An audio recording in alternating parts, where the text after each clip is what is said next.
ہاشم بن قاسم ابو نضر نے کہا، ہمیں سلیمان بن مغیرہ نے ثابت کے حوالے سے یہ حدیث سنائی۔ انہوں نے حضرت انس بن مالک رضی اللہ عنہ سے روایت کی کہ ہمیں رسول اللہ صلی اللہ علیہ وسلم سے غیر ضروری طور پر کسی چیز کے بارے میں سوال کرنے سے روک دیا گیا، تو ہمیں بہت اچھا لگتا تھا کہ کوئی سمجھدار بادی نشین آپ کی خدمت میں حاضر ہو اور آپ سے سوال کرے اور ہم بھی جواب سنیں۔ چنانچہ ایک بدوی آیا اور کہنے لگا، اے محمد صلی اللہ علیہ وسلم، آپ کا قاصد ہمارے پاس آیا تھا۔ اس نے ہم سے کہا کہ آپ فرماتے ہیں اللہ تعالیٰ نے آپ کو رسول بنا کر بھیجا ہے۔ آپ نے فرمایا اس نے سچ کہا۔ اس نے پوچھا آسمان کس نے بنایا ہے؟ آپ نے جواب دیا اللہ نے۔ اس نے کہا زمین کس نے بنائی؟ آپ نے فرمایا اللہ نے۔ اس نے سوال کیا یہ پہاڑ کس نے گاڑے ہیں اور ان میں جو کچھ رکھا ہے کس نے رکھا ہے؟ آپ صلی اللہ علیہ وسلم نے فرمایا اللہ نے۔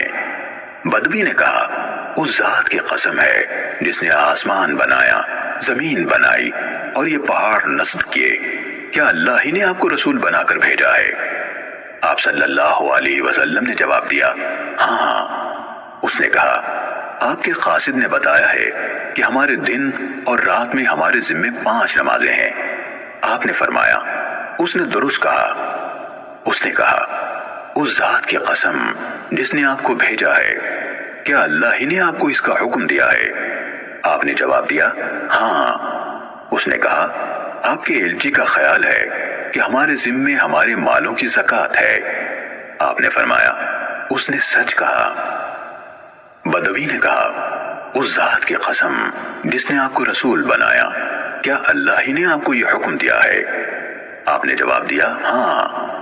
اعرابی نے کہا آپ کے الچی کا خیال ہے کہ ہمارے سال میں ہمارے ذمے ماہ رمضان کے روزے ہیں۔ آپ نے فرمایا اس نے صحیح کہا۔ اس نے کہا اس ذات کی قسم جس نے آپ کو بھیجا ہے، کیا اللہ ہی نے آپ کو اس کا حکم دیا ہے؟ آپ صلی اللہ علیہ وسلم نے فرمایا ہاں۔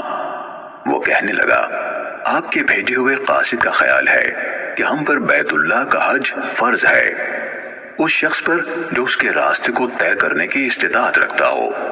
آپ صلی اللہ علیہ وسلم نے فرمایا اس نے سچ کہا۔ حضرت انس رضی اللہ عنہ نے کہا پھر وہ واپس چل پڑا اور چلتے چلتے کہا اس ذات کی قسم جس نے آپ کو حق کے ساتھ بھیجا ہے، میں ان پر کوئی اضافہ کروں گا نہ ان میں کوئی کمی کروں گا۔ اس پر نبی کریم صلی اللہ علیہ وآلہ وسلم نے فرمایا اگر اس نے سچ کر دکھایا تو یقیناً جنت میں داخل ہوگا۔ صحیح مسلم حدیث نمبر 102۔